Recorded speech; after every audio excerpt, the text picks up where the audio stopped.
Hello, मेरा नाम प्रशांत सचान है और आज हम लोग जिस टॉपिक के बारे में बात करेंगे वो है हाइट एंड डिस्टेंस। हिंदी में इसको ऊंचाई और दूरी भी कहा जाता है। So we should start with height and distance. दो सबसे इंपॉर्टेंट पॉइंट जो हाइट एंड डिस्टेंस को पढ़ते समय हमें ध्यान में रखने हैं, या दो उन इंपॉर्टेंट पॉइंट्स के बारे में हम लोग डिस्कस करेंगे जो कि इस टॉपिक को पढ़ने में हमारी बहुत मदद करने वाली है। उसमें से सबसे पहला जो है वो है एंगल ऑफ एलिवेशन। अब बात करते हैं एलिवेशन का मतलब क्या होता है, एलिवेशन को क्या कहा जाता है। तो एलिवेशन का मतलब होता है, सपोज दैट कोई ऑब्जर्वर है जो किसी भी हाइट में रखे ऑब्जेक्ट को जमीन से ऑब्जर्व कर रहा है। तो जमीन से, या यूं समझिए जब हम नीचे खड़े होकर के किसी ऑब्जेक्ट को जो हमसे एक सर्टेन हाइट की पे है उस पे अगर हम उसको ऑब्जर्व करते हैं तो हमारी आई और उस ऑब्जेक्ट के टॉप के बीच में जो एंगल का फॉर्मेशन होता है या जो एंगल बनता है उसको क्या बोलते हैं, एंगल ऑफ एलिवेशन बोलते हैं। और एंगल ऑफ एलिवेशन जो है वो थीटा की डिफरेंट वैल्यूज के लिए अलग अलग होता है। कहने का सेंस ये है कि हम किसी भी सर्टेन ऑब्जेक्ट से जिस पर्टिकुलर एंगल पे नीचे से ऊपर की तरफ देख रहे होंगे उस हिसाब से हमारा एंगल ऑफ एलिवेशन जो है वो उस पर्टिकुलर ऑब्जेक्ट की तरफ बनता है। अब दूसरा जो इंपॉर्टेंट पॉइंट है जिसके बारे में मैं बात करूंगा वो है एंगल ऑफ डिप्रेशन। डिप्रेशन का क्या मतलब होता है? डिप्रेशन का मतलब होता है नीचे की ओर देखना। डिप्रेशन,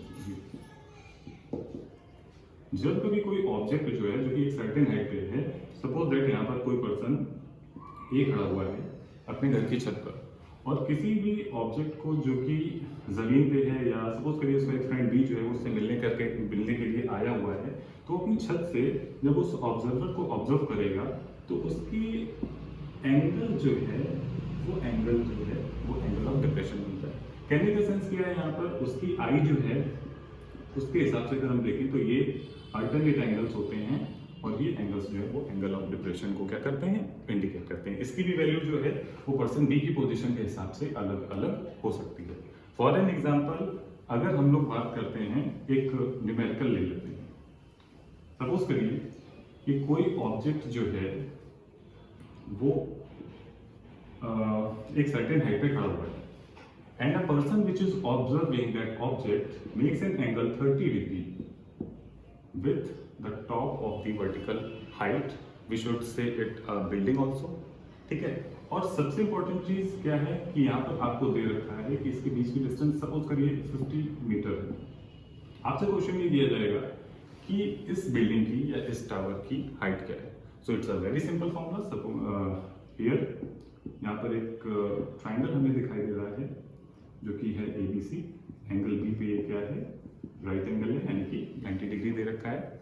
ट्रिग्नोमेट्रिक आइडेंटिटीज का अगर हम थोड़ा सा यूज करेंगे तो हम लोग ये देख सकते हैं कि यहाँ पर हम tan 30 का इस्तेमाल करते हैं and it will be h upon base.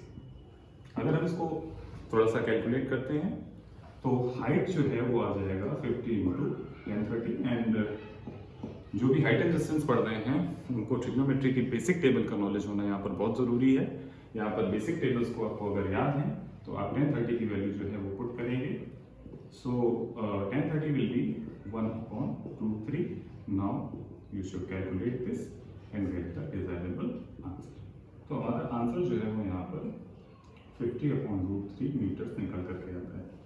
Daily to daily life में हाइट एंड डिस्टेंस का बहुत यूज होता है। हमारे डेली लाइफ में हाइट एंड डिस्टेंस बहुत मैटर करती है। कई बार हमने ऐसा सुनते हुए बच्चों को पाया है कि सर इसका प्रैक्टिकली क्या यूज़ होता है।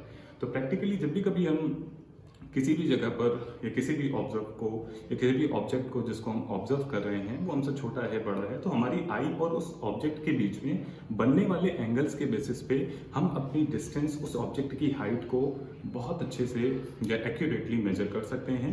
हमारे इंजीनियर्स जो हैं वो इसी कंसेप्ट को फॉलो करके या somehow this kind of calculation they will perform and get the desirable answers.